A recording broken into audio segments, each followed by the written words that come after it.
শহরে একাধিক জায়গায় ইডির তল্লাশি, পাটনার ব্যাংকে প্রতারণার অভিযোগ, মহিষ বাথান, রাজারহাট, সল্টলেকে সেখানে ইডির আধিকারিকদের হানা, পর্যটন ব্যবসার বাড়িতেও ইডির হানা, ব্যাংকে আর্থিক প্রতারণার অভিযোগ এবং সেই অভিযোগের ভিত্তিতে এদিন এই আবাসনে পৌঁছে যান ইডির আধিকারিকরা। সঙ্গে থাকেন কেন্দ্রীয় জওয়ানরা এবং তারপরেই সেখানে ইডির আধিকারিকরা তদন্ত চালান। পাটনার এক আর্থিক দুর্নীতির মামলায় রাজারহাট, সল্টলেকের মহিষ বাথান সহ একাধিক জায়গায় আজ হানা দিল এনফোর্সমেন্ট ডিরেক্টরেট এবং সেখানে দেখা যায় ইডির আধিকারিকরা গিয়ে পুরো বিষয়টি তদন্ত করে দেখেন।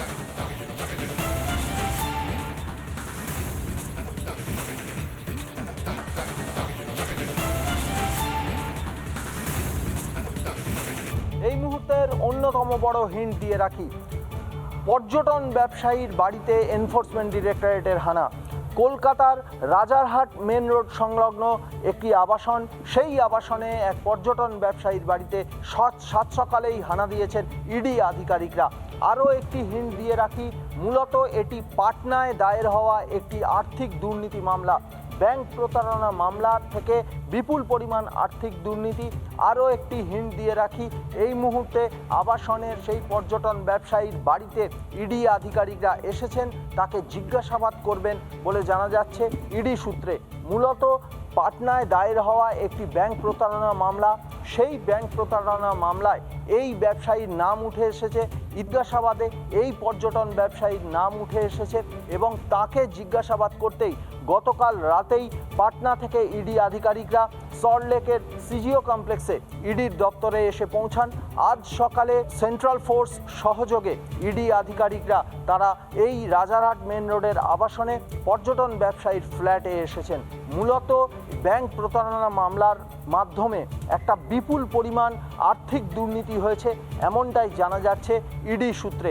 সেই আর্থিক দুর্নীতির তদন্তেই এই পর্যটন ব্যবসায়ীর বাড়িতে হানা।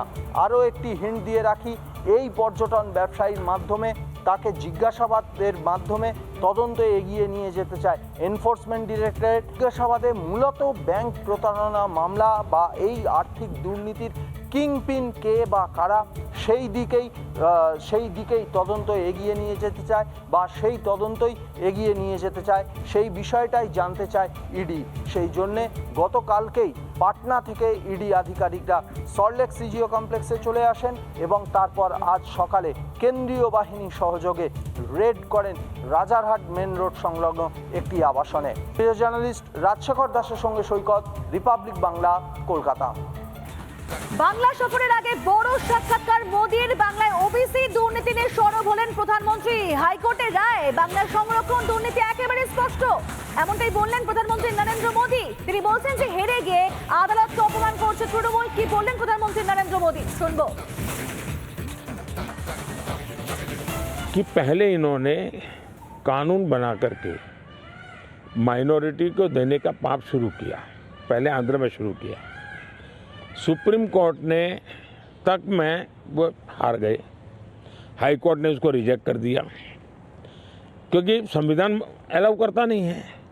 तो इन्होंने चालाकी करके पिछले दरवाजे से खेल शुरू किया और पिछले दरवाजे से खेल शुरू करने के लिए इन लोगों ने रातों रात मुसलमान की सभी जातियों को ओबीसी बना दिया। सभी जातियों को ओबीसी बना करके जो ओबीसी का हक था वो रातों रात डाका डाल दिया, लूट लिया। और इसके खिलाफ चुनाव की सरगर्मी चल रही है। तब हम तो बोल ही रहे थे कि भाई ये हो रहा है, कर्नाटक में हुआ है, मैंने बताया था, हम बंगाल के लिए भी बोल चुके थे। लेकिन जब हाई कोर्ट का जजमेंट आ गया तब ये साफ हो गया कि इतना बड़ा धोखा हो रहा है। लेकिन इससे भी दुर्भाग्य की बात है कि इतना बड़ा वोट बैंक की राजनीति करने के लिए वे अब इनको भी गाली दे रहे हैं, जुडिशरी को गाली दे रहे हैं, न्यायपालिका को गाली दे रहे हैं और वो यहाँ तक कह रहे हैं कि कुछ भी हो जाए हम कोर्ट की बात मानने वाले नहीं हैं। ये जो स्थिति है वो किसी भी हालत में स्वीकार्य नहीं हो सकती है। শহরে একাধিক জায়গায় ইডির তল্লাশি, পাটনার ব্যাংকে প্রতারণার অভিযোগ, মহিষ বাথান, রাজারহাট, সল্টলেকে সেখানে ইডির আধিকারিকদের হানা, পর্যটন ব্যবসার বাড়িতেও ইডির হানা। ব্যাংকে আর্থিক প্রতারণার অভিযোগ এবং সেই অভিযোগের ভিত্তিতে এদিন এই আবাসনে পৌঁছে যান ইডির আধিকারিকরা। সঙ্গে থাকেন কেন্দ্রীয় জওয়ানরা এবং তারপরেই সেখানে ইডি আধিকারিকরা তদন্ত চালান। পাটনার এক আর্থিক দুর্নীতির মামলায় রাজারহাট, সল্টলেকের মহিষবাতান সহ একাধিক জায়গায় আজ হানা দিল এনফোর্সমেন্ট ডিরেক্টরেট এবং সেখানে দেখা যায় ইডির আধিকারিকরা গিয়ে পুরো বিষয়টি তদন্ত করে দেখেন।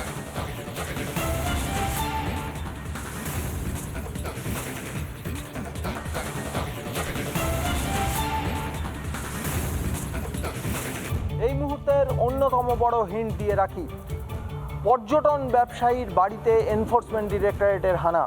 কলকাতার রাজারহাট মেন রোড সংলগ্ন একটি আবাসন, সেই আবাসনে এক পর্যটন ব্যবসায়ীর বাড়িতে সাত সকালেই হানা দিয়েছেন ইডি আধিকারিকরা। আরও একটি হিন্ট দিয়ে রাখি, মূলত এটি পাটনায় দায়ের হওয়া একটি আর্থিক দুর্নীতি মামলা। ব্যাংক প্রতারণা মামলা থেকে বিপুল পরিমাণ আর্থিক দুর্নীতি। আরও একটি হিন্ট দিয়ে রাখি, এই মুহূর্তে আবাসনের সেই পর্যটন ব্যবসায়ীর বাড়িতে ইডি আধিকারিকরা এসেছেন, তাকে জিজ্ঞাসাবাদ করবেন বলে জানা যাচ্ছে ইডি সূত্রে। মূলত পাটনায় দায়ের হওয়া একটি ব্যাংক প্রতারণা মামলা, সেই ব্যাংক প্রতারণা মামলায় এই ব্যবসায়ীর নাম উঠে এসেছে, জিজ্ঞাসাবাদে এই পর্যটন ব্যবসায়ীর নাম উঠে এসেছে এবং তাকে জিজ্ঞাসাবাদ করতেই গতকাল রাতেই পাটনা থেকে ইডি আধিকারিকরা সল্টলেকের সিজিও কমপ্লেক্সে ইডির দপ্তরে এসে পৌঁছান। আজ সকালে সেন্ট্রাল ফোর্স সহযোগে ইডি আধিকারিকরা তারা এই রাজারহাট মেন রোডের আবাসনে পর্যটন ব্যবসায়ীর ফ্ল্যাটে এসেছেন। মূলত ব্যাংক প্রতারণা মামলার মাধ্যমে একটা বিপুল পরিমাণ আর্থিক দুর্নীতি হয়েছে এমনটাই জানা যাচ্ছে ইডি সূত্রে। সেই আর্থিক দুর্নীতির তদন্তেই এই পর্যটন ব্যবসায়ীর বাড়িতে হানা। আরও একটি হিন্ট দিয়ে রাখি, এই পর্যটন ব্যবসায়ীর মাধ্যমে তাকে জিজ্ঞাসাবাদের মাধ্যমে তদন্তে এগিয়ে নিয়ে যেতে চায় এনফোর্সমেন্ট ডিরেক্টরেট। জিজ্ঞাসাবাদে মূলত ব্যাংক প্রতারণা মামলা বা এই আর্থিক দুর্নীতির কিংপিন কে বা কারা, সেই দিকেই তদন্ত এগিয়ে নিয়ে যেতে চায় বা সেই তদন্তই এগিয়ে নিয়ে যেতে চায়, সেই বিষয়টাই জানতে চায় ইডি। সেই জন্যে গতকালকেই পাটনা থেকে ইডি আধিকারিকরা সল্টলেক সিজিও কমপ্লেক্সে চলে আসেন এবং তারপর আজ সকালে কেন্দ্রীয় বাহিনী সহযোগে রেড করেন রাজারহাট মেন রোড সংলগ্ন একটি আবাসনে। প্রিয় জার্নালিস্ট রাজশেখর দাসের সঙ্গে সৈকত, রিপাবলিক বাংলা, কলকাতা। বাংলা সফরের আগে বড় সাক্ষাৎকার মোদির। বাংলায় ওবিসি দুর্নীতি নিয়ে সরব হলেন প্রধানমন্ত্রী। হাইকোর্টের রায় বাংলার সংরক্ষণ দুর্নীতি একেবারে স্পষ্ট, এমনটাই বললেন প্রধানমন্ত্রী নরেন্দ্র মোদী। তিনি বলছেন যে হেরে গিয়ে আদালতকে অপমান করছে তৃণমূল। কি বললেন প্রধানমন্ত্রী নরেন্দ্র মোদী, শুনবো।